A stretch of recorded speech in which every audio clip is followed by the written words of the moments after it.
Welcome to Face2Face. This is a show about change and about what's next.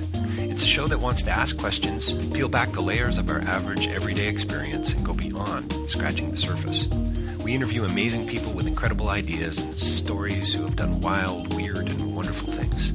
Remember that imagination shared creates collaboration, and collaboration creates community, and community inspires social change. I'm David Peck, and this is Face2Face.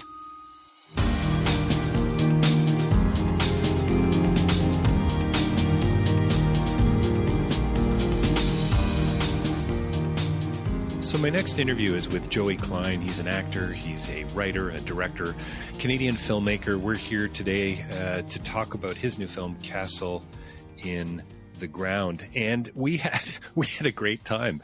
I think ultimately, though, really the reason why Joey stayed on the line so long was just because I was avoiding, I was getting in the way of him doing his taxes.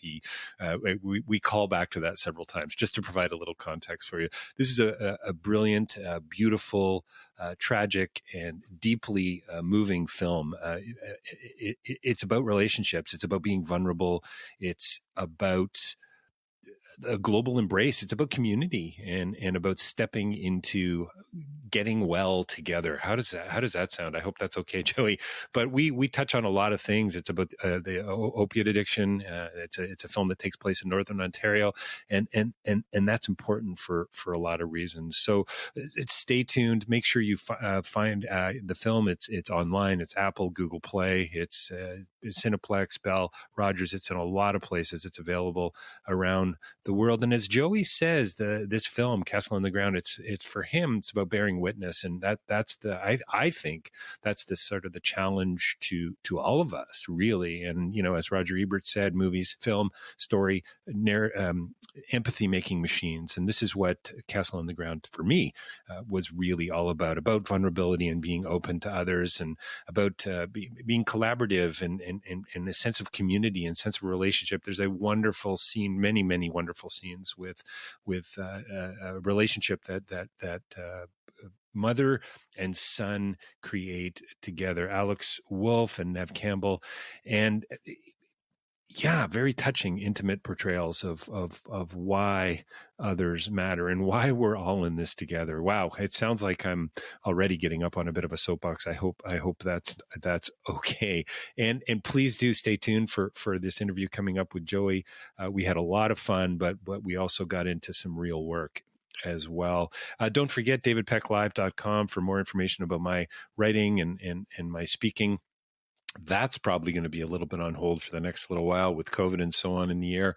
But do purchase a copy of Real Change is Incremental. I would certainly love that. It's available on Amazon.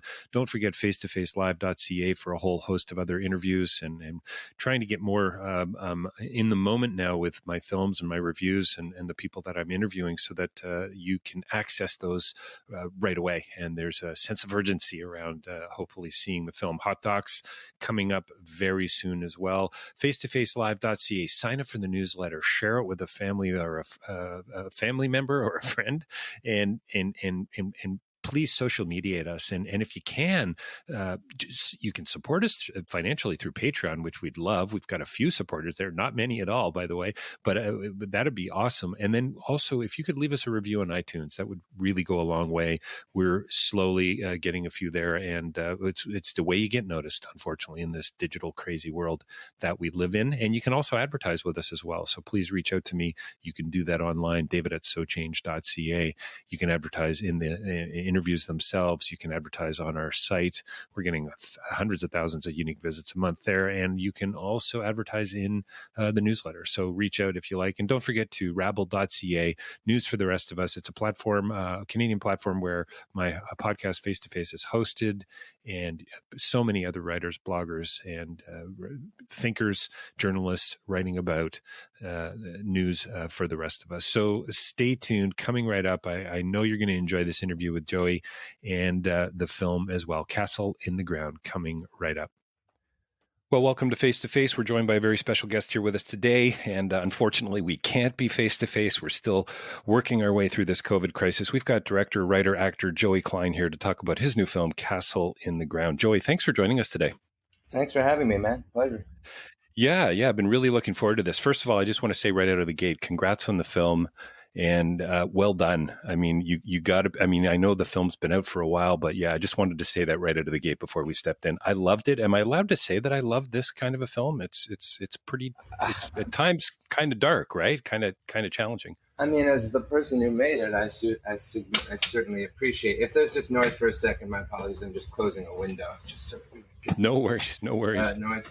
I certainly appreciate you saying it, and I don't think it's crass. I think that when somebody expresses that, and it obviously means a ton to all of us who worked on it. I guess what I take from it is that we did our best to represent this moment as truthfully and lovingly, with as much respect to real people who are suffering right now as we could.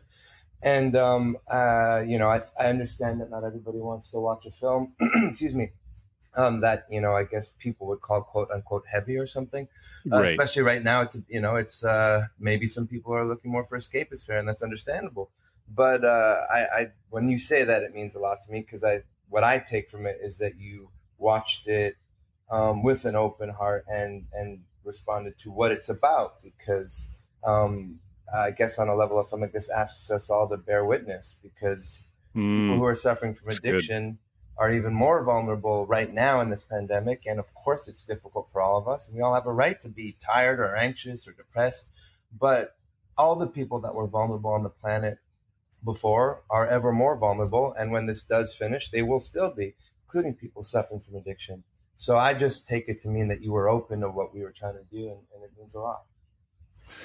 Well, it's really interesting that you go down that route of openness and transparency, because I would use the word authenticity as well. I mean, there seemed to be a beautiful, haunting and tragic sort of relational component to the film. There's this wonderful relationship between son and mother, and a couple others that sort of develop throughout the film, and the only way, it seems to me, I mean, boy, we're going real serious here right out of the gate, but the only pathway towards healing, it seems to me, is through others, right? And so there's this sense, I'm riffing off your notion of openness, because I think I was pretty wide open to the film, and I think that's exactly what's so beautiful about, isn't it, about narrative and about story and about actually being face to face with people, right? I'm sorry, I didn't mean to interrupt. Yeah, no, go. Well, I so appreciate that, man. And I keep on saying I appreciate these things, because it isn't always the case that that one feels like one is getting to speak about the subject matter and also the work in this way. And it's not just to me about this moment. It's about just the reality of life on this planet. What you just said, and this reality of face-to-face and our connections to one another, in the simplest terms, is absolutely, to me, and I don't want to make a point as a filmmaker, but certainly if there is some message in there, because I think it's more about holding a mirror up and bearing witness. But if there is a message, it is that what we have is each other. And I'm not saying organized religion is in and of itself evil. Of course not. If someone has a meaningful relationship to their organized religion and they're being kind to others, they're not enforcing it on others, they're not in any way being, intrusive in other people's lives with their own beliefs, beautiful. But there's undeniable moments where, to quote whoever said it, maybe it was Churchill, but no, it wasn't Churchill. Whoever said that religion is the opiate of the masses, and I think that's a bit paraphrased. I can understand that sentiment. And in terms of the intersectional addictions in the film, opiate addiction is not the only addiction in the film. I think the main character, more than anything, is addicted to trying to caretake, and then when what happens with his mother does, to save this surrogate person. And I think that at the best moments, like when he's the most okay, it deals with just simple human connection with his mother. When he is most okay, it's just simple human loving connection with his mother. And then with this woman who becomes an unlikely friend. I think that in the simplest terms, all we got is love. And I don't mean that in a Beatles kind of way. I just mean truly like compassion, kindness, and just connection. Well, you got to hope that this crisis, this time, I mean, the one sort of I suppose there are many ultimately when we look back and we have time to reflect. But that one of the more positive things is that we are kind of all in this together, whether we like it or not. And so let's hope, let's trust, that we are going to ultimately see that love is all we got, right? Relationship is really what matters. And that's not always easy to do, especially when you're caught in some kind of 200-kilometer philosophical existential rut like some of the characters in your film. I love how it comes up a couple of times. Anna, Mom, everything's going to be okay. We have to. What does Mom actually say at some point to him? We got to prepare for every outcome. I mean, isn't that what he's kind of? That, yeah, isn't that what he's kind of addicted to in a sense? Would you say Henry's addicted to this sense of control and wanting things to and yet life so often just doesn't play out that way. Big time. And I think it's also a question of validation. When I went to theater school in New York to this place I really love called Circle in the Square, and a really amazing teacher there named Alan Langdon spoke of the 5 super objectives every character has. And I think it absolutely applies to just ourselves and our lives. And in the world of a story, an objective can change scene to scene, but a super objective never changes. And I think that's also very true with life, and he calls the 5 super objectives, and he had a significant background in studying psychology, I think at the PhD level, but certainly scholastically before he became a theater school teacher. He calls them survival, power, happiness, love, and then dignity and validation. And I just think that is so true about life. And I think a lot of people are driven by dignity and validation. Certainly I am.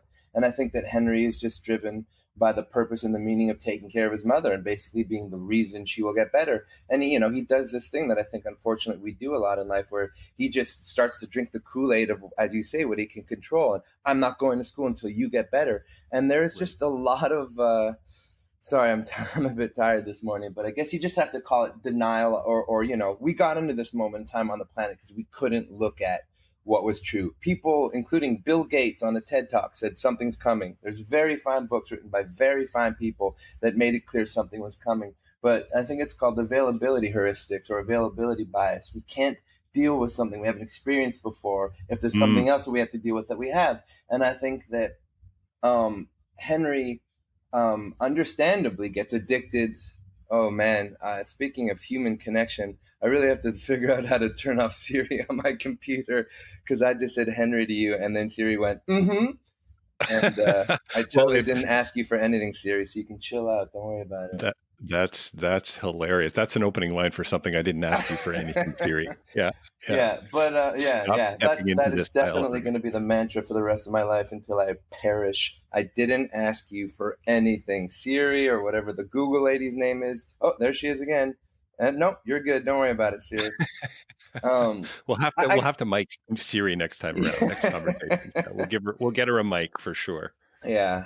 I guess I just feel like per what you're bringing up, I think that when he puts that much stock in not just, of course, he loves his mother, of course, he wants her to be okay, but all his point and purpose in life is based in that caretaking. I've seen it many times in my life, and I've done a version of it myself. And I think, once she does go and he is accidentally complicit in that way, it just ignites a kind of deep-seated need to, in his mind and in his heart, I think, right or wrong, that, becomes addiction in that way. I couldn't help. So you're clearly a guy that's concerned with details, and I love that about the way the film is shot, the cinematography, your decisions that you made, the tight close-ups, all of that, the world through the peephole. I mean, it's all about perspective. But I wonder how autobiographical is some of this, Joey? In the sense that Henry is. I mean, I love the way Henry cleaned up what was left of the pill after crushing it with the spoon. And that's the kind of detail that this guy's into. Like is that the control freak in him coming out, or is that the caretaker? I love that distinction, by the way. That's really interesting to me. Thank you so much obviously when one makes a film, and I've worked with such lovely people, the devils that we care about are always in the details. And when I was in theater school, we always spoke about just being as specific and personal as possible. So none of it is autobiographical in either film, but they're all deeply personal, and I always try to be as specific as possible. I'm very fortunate. I haven't had anybody that has been sick in my life in the way that Neve's character is. But certainly the people that I love, I have reasons for telling this story, and I have a reason for telling, a mother-son story. And that detail of him cleaning it up to me is not as much about the control as the caring, and just that, Right. if that there wouldn't be, I mean, also just that he knows that these drugs are very potent and they do a certain something because he sees how his mother reacts when she's on them. So I think it's also just fear of the unknown, which of course, after what happens with his mother, he dives directly into it. But before that, I mean, it's antithetical to what he would be looking for, I think. Well, there's a really beautiful intimacy, I think, about that detail, but about the whole film to me as well, that really comes through. And I know it's already been written about, and I'm sure it's going to be talked about for a long time. And part of the reason probably why this film's going to stay with people, but that the one scene in particular, the pillow scene, can I call it that? Where there's this sense of love and intimacy and acceptance between mom and son. That's just, wow. We can learn so much by, circling back to your original thought out of the gate about this sense of being open. What opportunities abound if we're willing to step in, open our eyes, open our ears, and listen, right? Yeah, when you say pillow scene, you mean when he's lying on the Yes. bed and just tickling her back a bit, and then she's just deciding whether or not to tell him, that she knows she's relapsed. That scene. Yeah, I don't want to say too much because I'm sure right. they're going to. No, that's fine. Yeah. Because I don't want to. It's so weird because sometimes it's so funny. Some directors and actors and so on and writers don't worry about tipping their hat. Yeah, the spoilers, but others do. So I don't want to step in too much. But I guess if we could just talk about that intimacy again, I'd love to know. And maybe your theatrical background and the 5 super objectives, have something to do with this, or at least paying attention to that kind of stuff. But the intimacy that the way I guess you must interact with these actors, Neve and others on set, I'd love to hear a bit about that, because there really is a authenticity and I don't even know what it is. I want to use the word milieu, but that's an ethos. You created a community there on set. Am I saying anything that's making contact with reality here, Joey? Yeah. I mean, again, it's just nice to be able to talk about the thing you made, on its own terms, because as you say, I do come from being an actor, and I was trained a certain way. And also just more than that, much more than that, I'm just my parents' kid. My parents are really kind, caring people who give a big hoot about the planet. And they both have, in so many significant and meaningful ways, sacrificed not just for their family, not just for their kids, but for people. And I have learned from them, and I have been very, very proud to be their son for many reasons, but maybe more than anything, to watch them, even when they were down, not only care about their kids, their fortress, building up, their force field around their fortress and keep their family safe. They still cared about people, about strangers. And they just really did imbue a sense of how important empathy is. And I guess to me, these moments of intimacy and the devil being in these details just comes out of what I understand about being a human being. And I did personally tickle my mom's back when I was a kid. I was much younger than Henry. I was maybe 5 or something, but I had that connection with my mom. And, Henry and his mom, Rebecca, really only have each other. They aren't connected to their organized religion. When he's praying in the morning, she's like, I heard you praying. What was that about? And he is praying for the very specific reason she calls him out on. And they are not just mother and son. They're each other's best friend. They're this weird old married couple almost. So, it's just this kind of relationship of codependency. The film is built out of many codependencies. Some are good codependencies, there's parasites in the universe. Not to say that their relationship is anyway parasitic, but whenever you hear parasite, you think, ew. But there are really good parasites out there that help control the ecosystem and help balance things. And I think that, their relationship, per certain conventional nuclear standards, blurs certain boundaries, but ultimately they're each other's best friend, and they're there for each other. And I think that having that moment of intimacy with them, and him not being able to see, what we see, is just also about creating, I guess, certain dramatic ironies and just playing with tropes as we get deeper into thriller elements that kind of just set up, what we know that he doesn't know. That he doesn't know. It's a beautiful and intimate portrait, I think, of just the way things can go. And I think we can all, if we're open to it, I think we can all see aspects of ourselves, that those, like you say, different levels of addiction, right? We're all kind of, in a way, I suppose, addicted to something, whatever that might be, or codependent, relationship of one kind or another. Did you encourage, Neve and others in the film to dig deep? And was there a sense that people really thought, what, this story matters than maybe something else I've done in the past more? Does that make sense? Yeah. I mean, I think that for both films I've made, I've just been very fortunate to work with such incredible people. And by that, I mean, of course, it goes without saying that all their abilities are undeniable, and they are, all of them, truly some of the best actors out there anywhere. But I mean much more than that. Their intentions and their curiosities, and they all came. And for the record, I think actors do get sometimes bad raps, and obviously we know more about celebrities than we do actors. But these people are serious about their craft, and they're serious about wanting to put their own version of love out and be a part of something they hope stands for something. So they all came with great intentions to be very open.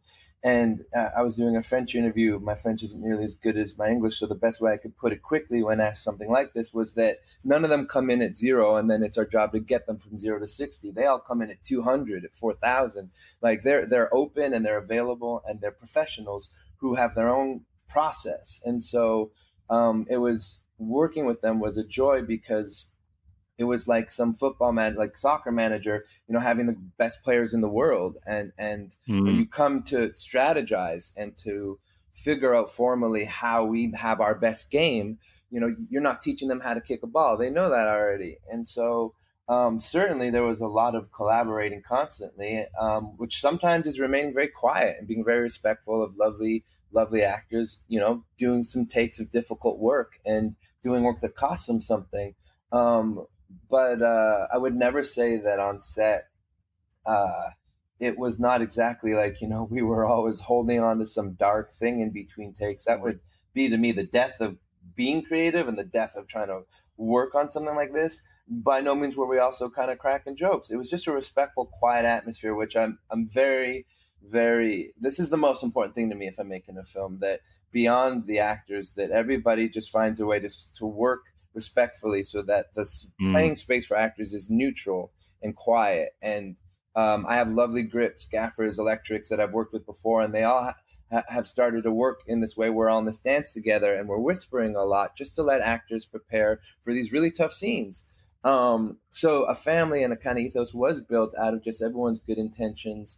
I knew Imi for months after she got cast, because she got cast in like maybe November or so, and we shot in March. I met Alex and got to know Alex a week before, and Neve a bit before that. Those are the funny things about filmmaking, that if you just stay open to the nuts and bolts of it and, swim with the tide of that, I think you always find that you build these families, and that everybody comes to do work that costs them something. That's a great point. I wonder what it does actually cost to step into a role like this. And on one hand, you watch, I'm not a frustrated actor. I think that I could maybe pull something off. I think I did like a play like 42 years ago or something, Joey, but it really, and I know Adam McGoyan, I've interviewed him before, and he's said many times how he loves actors. And I wonder, I don't think I've ever asked him this, but is it just that level of respect for being able to, like you say, step in, to a role like that? You meet Alex a week before, and then he gives you this performance that's just so honest, so real, so authentic, so present. And it's just mind-boggling to me. That's one of the things I so love about film, that co-creative and collaborative kind of community that a director has to create. Hey, when you're writing, the lifeguard sweatshirt is just brilliant. It's like I've got lots of fave moments in the film, but that's one of the beauts. I don't know where you found that mask, by the way, either. But When you're writing, are those like, do you sort of stand up and put your arms in the air when you get those moments? Oh, Like, thanks for giving me the credit, but that is all Emma Doyle, who is a genius, beautiful, wonderful costume designer, and I by no means wrote lifeguard sweatshirt into the script, and for many reasons, including that I just didn't have that stroke of genius at the time. She and that is what is the sexiest, most exciting thing about the game of filmmaking is that team sport, and from the actors to all the other lovely creative collaborators. She is a serious person and a serious artist, and she on my film was her second film that she was designing. So she didn't bring it to me earlier because she wasn't sure what I'd think about it. And then I just saw it on the day and I was like over the moon. That is the coolest idea of all time. And she was waiting for me to be like, can you take that lifeguard sweatshirt off of him? And I was like, what? That is just the most beautiful idea. And then we had this lovely prop master, Balint Cortege, who is a very, very fine like I've done some stuff with some lovely people, but he's just a ninja about what he does. And it was like making a film in 19 days in Sudbury in the winter is tough in a lot of ways. And one thing that was really tough was finding a mask. And I knew versions of what I wanted, and I gave him comps, and he just couldn't find anything. And then he found that, and it just went from like having no options to the perfect thing. Let's stop even talking about it. And so those things just come together with good intentions and hard work, I find, on films where, up until the last moment, pardon my language, but you're screwed. And then all of a sudden it couldn't be more perfect. And then, Alex Wolff taking out the gun and pointing it and putting it up to his head. That's not exactly how it was in the script. He's just a beautiful actor. But that's the thing, I guess, about coming from, being an actor and being trained more formally as an actor than anything. I know what an actor is. And when Adam McGowan says what he says, and I know Adam, he's a lovely man, but I know what he's saying. And I love him for saying that, because no matter how hard I work as the filmmaker, no matter how hard Bobby works, and he's a gorgeous, extraordinary DP, and I've done everything I've ever done with him, but nobody on set other than the actors are asked to literally come into the playing space, crack their rib cages open, and just literally truly bare their soul, but over and over and over and over again. And so, these people, it's like you see the takes in the film, they're extraordinary, but there's 10 other beautiful versions of that that are full and that cost them something to do. So I feel like when, people like Alex and Amy, Neve, Tom, Kier, they all bring not just their great skills, but their great intentions. And then you have these other great creatives. That's when the beautiful stuff happens. And being an actor, I never write a script and then say, here's the Bible. It's always a guide, no matter how long I've worked on it, no matter how strong some of the formal and structural elements are. There are some things that we end up doing very rigidly per the page for narrative and, just like schematic reasons. But the joys of the process are letting Emma and Balint and the actors like Alex express themselves. And, there's so many moments in it, which I would call, I guess, if I get to have favorites, that are just the beautiful, let's just call them not improvisations, just literally like a musician just playing. And I mean, Alex playing music in the film, that's obviously not, literally written. Can I call out another fave moment? The video game moment. As long as I don't have to do my taxes, man, we can do whatever you want. Yeah, yes. That's a kind of an obscure reference, but maybe we can explain. I got to do my taxes after this. Yeah, so I would happily talk very, very long time. We'll keep you online as long as we can. He's playing the video game, and I feel like it's a moment just before things kind of go really sideways. And I think the line from the video game is, "Are you ready to die?" Did I hear that right? Yeah, man. Again, I just gotta say, much love for. I could care less if people like if you caught that detail and you're like, I hated that, and this is why. I truly would love that, as long as we're having a conversation about what we did. And I guess I keep on saying this because, to be honest, sometimes it doesn't feel like people may. It just feels like if you're gonna make a funny little car of a certain kind, test drive that car for what it is, and then decide whether or not you like that car for what it is. But don't ask a car to fly or ask a car to Right. make smoothies if it ain't Sure, supposed sure. to. And that detail to me is like another one of those filmmaking things where obviously I did not write that, or maybe not obviously, I did not write, the computer game sound saying, are you ready to die? Which it does say. That's just, again, a balance of really getting to collaborate with great people, Sure. Yeah. and expressing, I guess to me, the job more than anything is just with every department being very clear about the what and the why, not Yeah. what it's about. Where you're heading with the film, the intention behind it, and so on. It seems to me isn't that kind of your job as a director to say, to create that space and that community. Maybe that's what I was talking about before, but so that people are starting to intentionally, and in some cases just maybe subliminally even step into that space, if that makes sense. Entirely. And also just ask ourselves why now, more than just what Right, it's about, but right. why now? Because I think there's some of the ways in which we executed that are a question also just of this moment. And with that computer game sound, I can't remember if that was recorded live from one of the games, and then maybe I asked them to just distort the audio a bit, like just make it a bit more demonic, or if that came in post from one of our lovely sound designers. But it's just those things of everybody being on the same page and knowing what we're looking for. And there's like not to jump around, but there's like at the very end of the film, the last sound is the click of the lighter. And I did not write that into the script, but we had a lovely sound designer who understood all the things I was going for and all the things I really wanted him to try, and all those elements of sound that, to me, the most exciting kind of filmmaking that fill up my head and heart are where content is embedded in form, where they're purely and truly cinematic. And, if Jonathan Glazer can tell a lot of story by just having a very slow dissolve of Scarlett Johansson's alien character over those trees with the wind just blowing them in a certain specific way, I would always personally rather see filmmaking that tells story in that way than in dialogue or in plot. Right. And so that's a taste issue. But to me, that thing you bring up of when that computer game says that has a lot of story information in it. And I really want to tell stories that way. So it's cool that you bring that up. Yeah, it's just honestly, I'm going to do my last fave is the apple pie and the whipped cream scene. It's just delightful. Why Northern Ontario? Why Sudbury?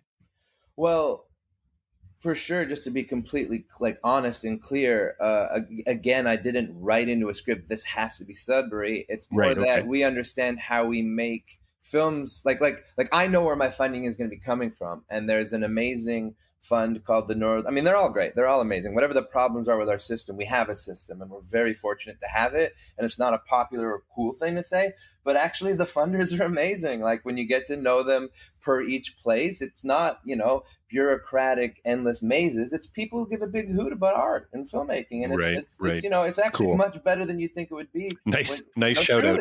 No, but it's true. I mean, you don't know me, but I'm a jerk. I'm gonna say what I mean, and I mean what I say. And a lot of people don't like me, and I think that's amazing because I don't want them to like me because I don't like them, and I just want to get along with the people I should get along with, and I just want to deal in truths. My whole job is about getting to the core truth of something. I can't come out of that as an actor or a filmmaker and then just play the politesse, baloney game. And the truth is, there's a lot of good people in those jobs that are thankless who give a big hoot about the culture and the communities we're building. And of them, there's two ladies named Mel and Mel.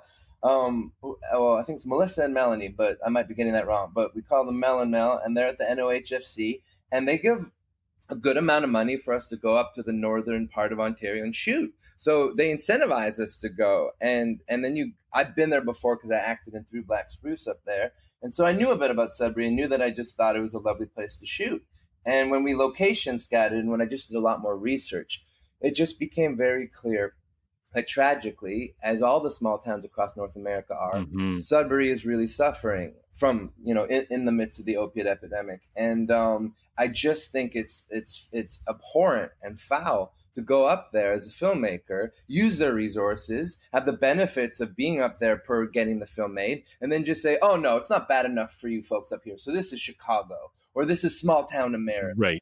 And I'm saying that because, to be honest, I did get some pressure sometimes to not call it Sudbury or to call it an American town. And I just feel like we went up there. The people of Sudbury absolutely could have been like, who are you folks? And why are you telling a story about this here right now? And instead we were met with like very loving, compassionate, collaborative people who were very brave to share their own stories if it may help us a little bit, and who in every way they could open their doors and their hearts to us to make this film. And so just in every like very immediate, undeniable way, it had to be Sudbury. And I just, say it at the beginning of the film, Sudbury 2012, because that is the context. I'm not going to shoot the water tower that says the word Sudbury and have like a band walking through saying Sudbury, Sudbury, Sudbury, because that's ridiculous. But it just is. It just is Sudbury, and the people in it, the background actors and the people working on it, they are people from Sudbury. Yeah. Well, you know what's interesting, Joey, and I don't know if this is meaningful to you or not, but it almost became more important to me that you called it out Sudbury by the time the film ended than it was at the beginning. Because I remember going, oh, that's interesting. I wonder why he would want me to know this is going on in Sudbury, And anyway, for some reason, and I don't know why that is yet, but I think I kind of know, in the sense that, I had family in Sudbury years ago. There's this sense of, you say Sudbury's being hit hard. There's this sense that addiction, that these issues, mental health problems, and so on, I mean, they're happening everywhere, right? And I don't know if that's something you were going for with this idea that, yeah, this happens in normal homes, whatever the heck normal means, right? Normal in italics. Is that a fair point? Most definitely. And I think that, of course, you could not have the name of the town and then it's literally universal. But to me, in everything that I do in my work, the devil is in the details. And being as specific as one can be is the rub of the job, absolutely. And it's just less specific to just say, this is any town. And, if somebody watches it and says, I can't relate to it because I'm not from Sudbury, with respect, please don't watch anything I make ever. And if my distributors don't want me to say that, I don't know what to say. If you can't watch the film and relate because you're not from Sudbury, please just go watch Endgame, Avengers flying through the sky and all the superheroes saving us, and have a good time watching that. Much love to everybody. That's right. Much love to everyone. Signing off. I've got to go do my taxes. Yeah. Thanks for coming out. Yeah. But no, yes, I totally get that. To answer your question, yes, I think that we have to deal with what we're dealing with experientially as the creative people doing it, and we were there.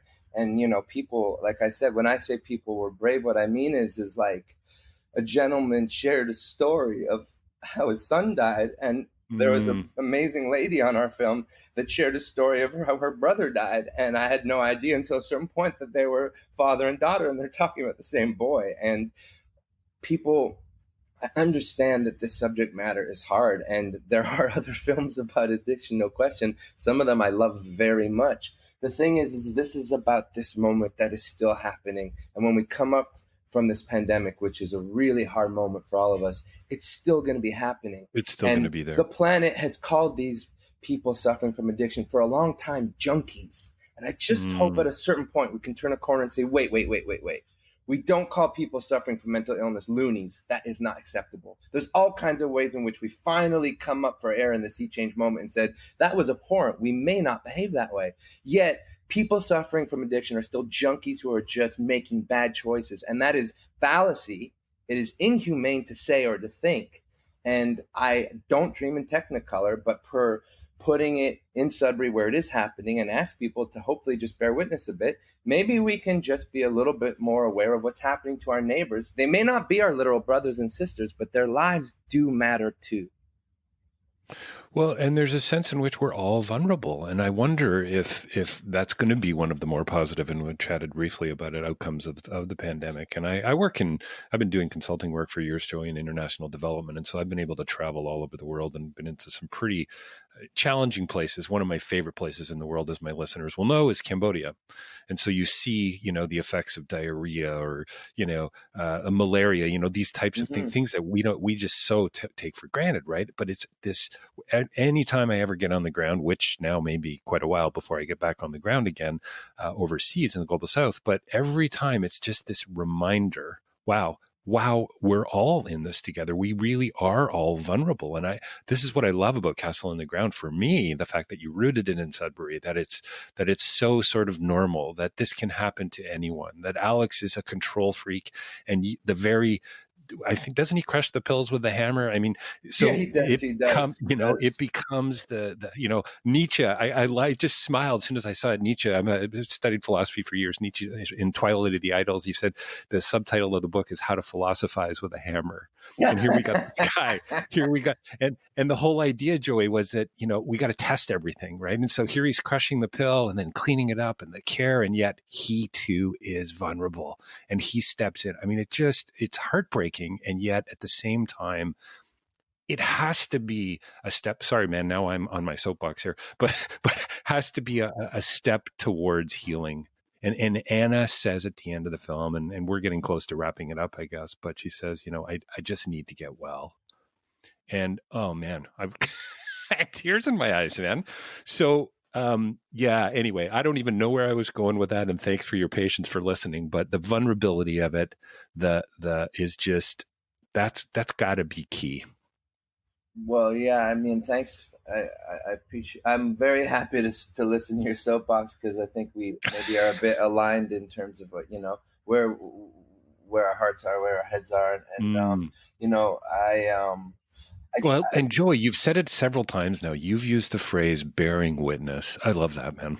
Thanks. And I guess in terms of, as a filmmaker, I don't want to get on a soapbox. As a human, I'm as a citizen, I'm very happy to. And again, I don't need to get along with everybody. I need to, as long as I know, I can say to myself, I'm not being unkind for no reason. I just need to be as honest as I know how to be for this, any moment that we're living through. And I think that as a filmmaker, my job is to hold up my mirror to the society I understand I live in the way I choose to. The thing with the hammer, and again, like Alex Wolff, for my money, is a bit of a genius, like an extraordinary, talented, vulnerable actor, like strangely open and vulnerable for such a young actor, extraordinarily open to a certain kind of work, which is rare. And, he just started to knock the ground with the hammer in that one scene, where then he gave me the opportunity to use the sound over the religion. To me, it's all about these interconnecting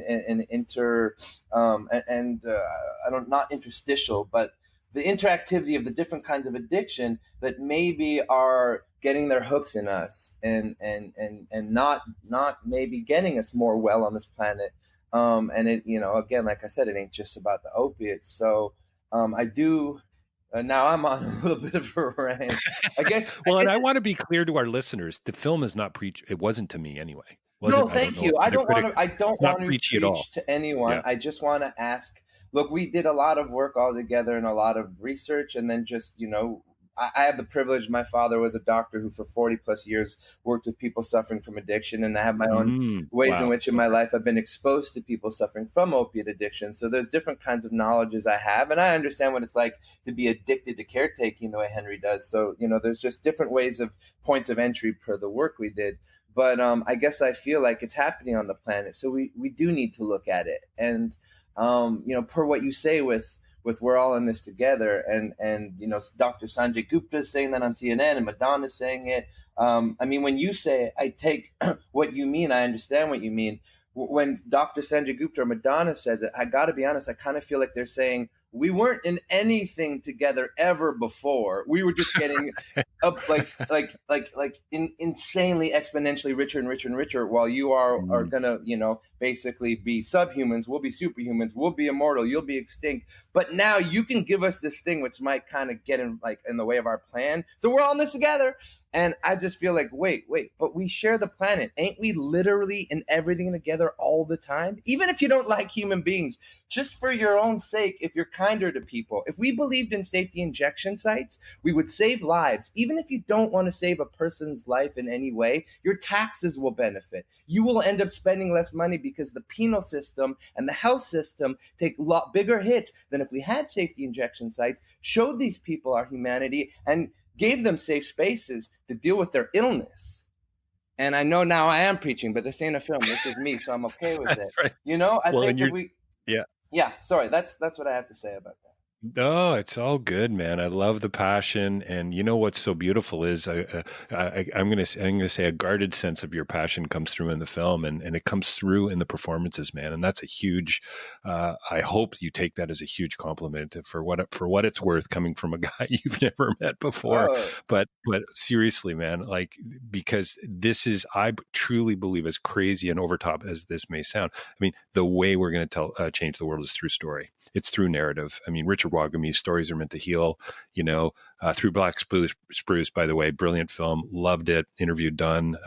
McKellar at TIFF. I guess it would have been 2018. Is that right? Mm-hmm. Mm-hmm. And I didn't know you were in it until a few days ago. So Yeah, I that's was the bad pretty guy. cool.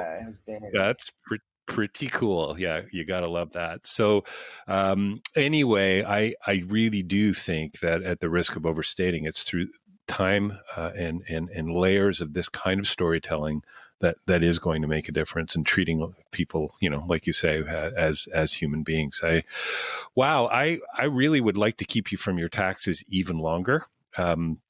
I got another 5 minutes if you want to, but yeah. Well, let's do that. Let's just talk just before we wrap up, and we give people a little bit of and I'll do this too off in my intro. I always do an intro, Joey, before we step into and tell people why they need to listen. We'll have links to the sites and whatever, where film's coming out real soon. But just as we wrap up, I think people could watch this film and go away saying, wow, that filmmaker's cynical, or he's dark, or he's way too thoughtful for me, or something like that. But I get the sense from you that you really are quite a hopeful guy.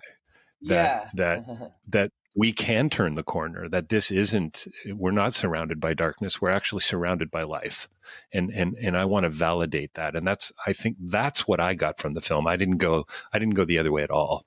If that, I hope that's not too crazy. That means a ton to me, and I'm very decidedly who I am, and there's no question of that. And I would find it curious if people were just like, that was dark and he's cynical. I think that all my films have to have a version of hope, but they can't be disrespectful to the real people who are suffering. Right. My first flick had, I think, realistic hope between a deeply grieving man and a woman suffering from rapid cycling bipolar 1 disorder. I think my next film is, the way I understand it, has a renewed hope at the end. But there can only be a false kind of hope for their lives in that moment. I cannot say to you what will happen to Henry and Anna for the rest of their lives. That would be arrogant and ridiculous to pretend I could, which is why the film ends the way it does. Well, they're still lost in the cycles. There's a lot of formal ways in which we shot things to echo and parallel things per the cycles of addiction and trauma. And I guess I feel like we are living in a way where we run away from all our pain. It's very hard. My whole life I've been trying to deal with a certain kind of loss that is very hard to deal with. But I just feel like I hope we did, and I certainly tried to with my collaborators, put a certain kind of specific love out, which doesn't pull punches to make it easy for people to watch it, which then disrespects the real people suffering from addiction. But it does hold up a mirror to a moment that's happening right now. And for me, my favorite films have saved my life. So when you say what you say about story, nice. It means a ton to me, because they literally have, and the cinema has been a holy, romantic, incredible place for me to figure out how I can survive life on this planet, for however long we live these days. And I personally hope and definitely think that you can come away from not just this flick, but any flick that lives in the realm of what this is, attempting to be, where it's cautionary tale and it's asking to bear witness. And I guess I don't want to get into messages. I certainly don't want to preach. But my point of view is, because Henry in that moment can't deal with his grief, and he does turn towards opiates to mask, to throw under the rug, to bury for that moment, it'll always come back to haunt you. And, she says, you gave me 100 pills when I needed one to get better. And now you won't even give me one when I need 100 just to get well. That is the sad reality of what's been true about how many people have fallen into opiate addiction. But I think that applies to more than just the literal opiate addiction. I think we can get well in quieter, simpler ways. And I guess to me, that's ultimately what the film is about. Yeah, what a beautiful way to think about it, man. Getting well in quieter, simpler ways. I think, if we could aspire to the relationship that Anna and Henry develop in a short period of time for who knows about usury and one using the other and the codependency? I'm not sure. And I'm sure we could talk about that with psychologists and so on and sociologists alike. But the way you created they were able to create together, that's several times where it's just delightful, where she tells Henry to shut up and without missing a beat, he's like, no, you shut up. Joey, I got to tell you, man, it's delightful. It's human. It's vulnerable. It's everything that we should all be aspiring to, is getting to a place where we have that kind of relationship with others, because that's when we'll get safe injection sites, man.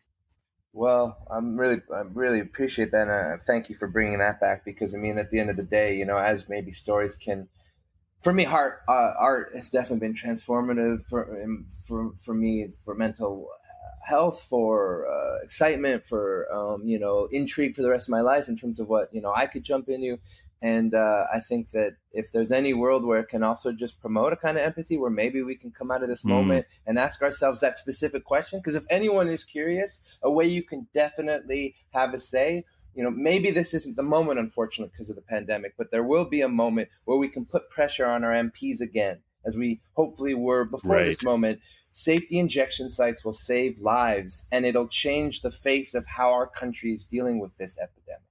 And I understand we're all very tired and we're lonely and we're hurting. I am a part of that. That's okay. I'm fine. But, we got to share the planet.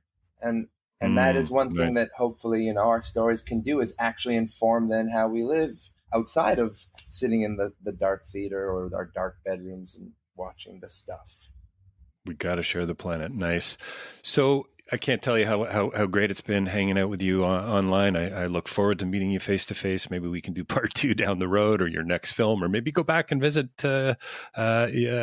some of your other work. I mean, that's something we could potentially do too. But we've been talking today with Joey Klein about Castle in the Ground. Joey, where we can get access to this in a couple of days globally, right? iTunes, Google Play.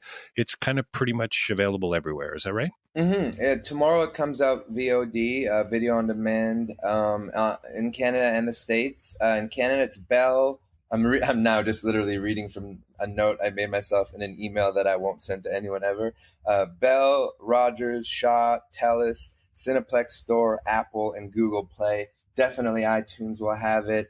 And in the States, there are the internet exists there as well, where it's playing out. The internet, it does indeed. Yeah. Well, I listen, man. Congratulations. Wish you well. So much we didn't get to talk about, but I'll look forward to another conversation. And thank you for a beautiful and a haunting and a deeply moving film.